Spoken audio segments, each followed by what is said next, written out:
લેવાયેલ ધોરણ 7 સામાજિક વિજ્ઞાનની એકમ કસોટીની પ્રશ્ન બેંકનું સોલ્યુશન કરીશું. તો શરૂઆત કરીએ છીએ. તો પ્રશ્ન 1 છે તમારે નીચે આપેલા વિકલ્પમાંથી સાચો વિકલ્પ લખો. તો પહેલો છે કે ભૂકવચ સ્તર માટે કયો વિકલ્પ સાચો છે? તો કે પૃથ્વી સપાટીના સૌથી ઉપલા સ્તરને ભૂકવચ કહે છે, તો આ પણ સાચું છે.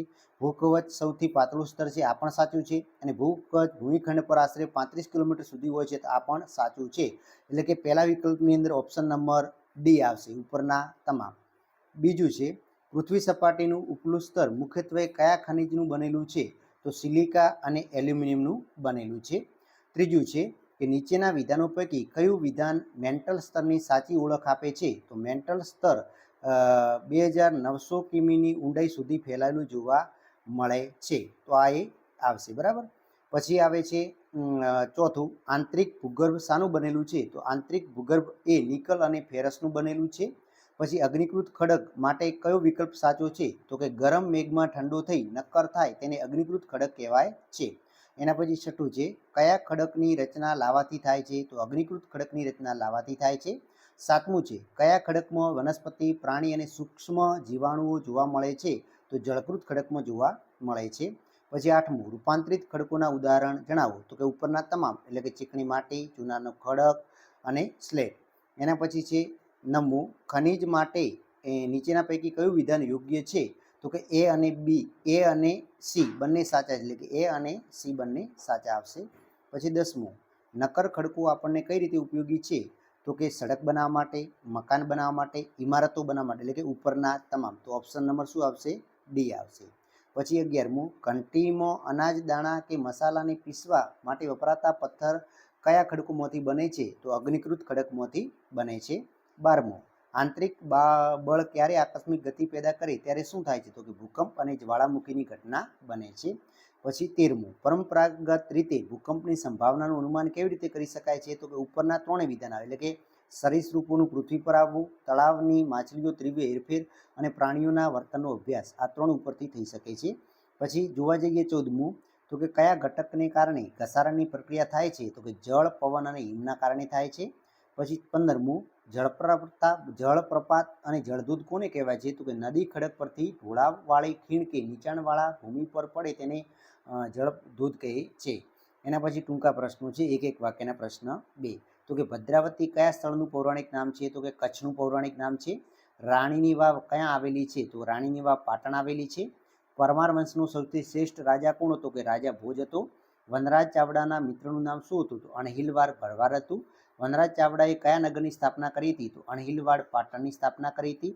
પછી 8મી સદીના મધ્ય ભાગમાં બંગાળમાં કયા વંશનું શાસન હતું? તો પાલ વંશનું હતું. પછી પાલ વંશનો સ્થાપક કયો રાજવી હતો? તો ગોપાલ નામનો રાજવી હતો.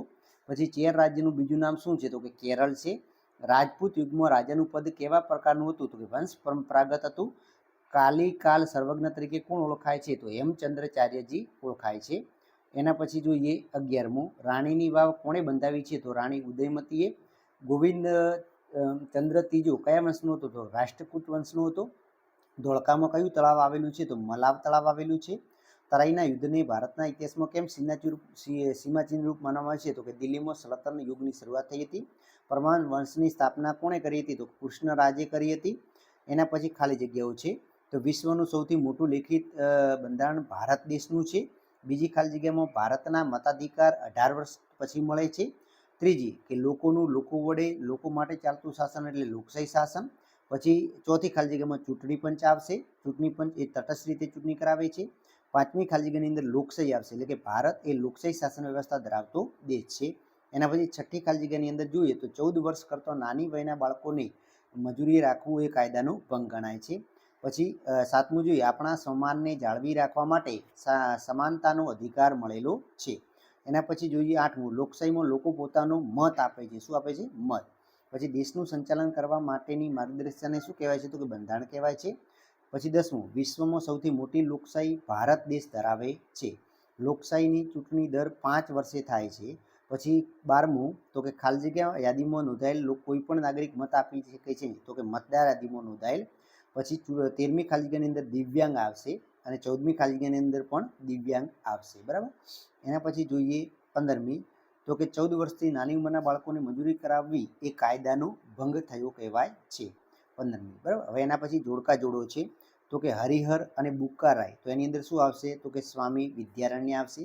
પછી દિલ્હી સલ્તનતનો પ્રથમ શાસક તો કોણ હતો? તો બહલોલ લોદી આવશે. લોદી વંશનો અંતિમ શાસક તો એ કોણ હતો? તો એ આવશે અંતિમ જે કહેવાય કે લોદી વંશનો કોણ હતો? તો એ આવશે બહલોલ ઇબ્રાહિમ લોદી, બરાબર, ઇબ્રાહિમ લોદી. અને દિલ્હી સલ્તનતનો પ્રથમ શાસક કોણ હતો? તો રજિયા સુલતાન, મહિલા શાસક.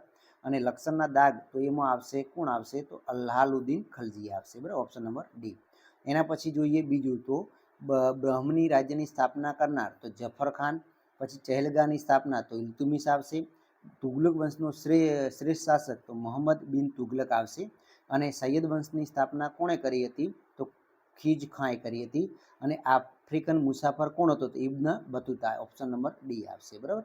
પછી બીજું જોડ કે વિજયનગરનો પરાજય તો કયા યુદ્ધમાં થયો હતો? તાલીકોટાના યુદ્ધમાં. ઢાઈ દિન કા ઝોપડા તો એ અજમેરમાં આવેલી છે.